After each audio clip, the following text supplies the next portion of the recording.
মার্কিন president Donald Trump ইরানের বিরুদ্ধে সামরিক হামলার সম্ভাব্য সময়সূচি নিয়ে জাতীয় নিরাপত্তা কর্মকর্তাদের সঙ্গে আলোচনা করেছেন।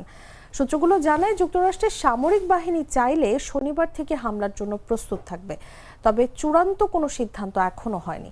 হোয়াইট হাউস এখনো উত্তেজনা বৃদ্ধি এবং সংযমের রাজনৈতিক ও সামরিক প্রভাব বিবেচনা করছে।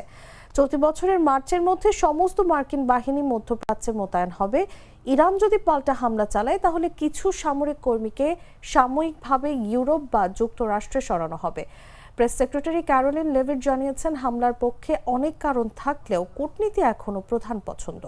ট্রাম্প ইতোমধ্যে বিমানবাহী রণতরী ইউএসএস আব্রাহাম লিঙ্কন সহ কয়েকটি যুদ্ধজাহাজ ইরানের কাছে মোতায়েন করেছেন। এদিকে ইরানের সর্বোচ্চ নেতা আয়াতুল্লাহ আলী খামেনি এ বিষয়ে সতর্ক করেছেন।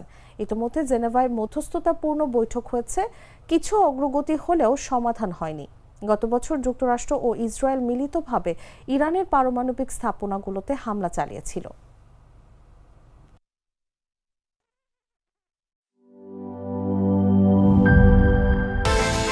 বিকাশ পেমেন্টে 10,000 টাকার বেশি অফার। শপিং চলছে তো।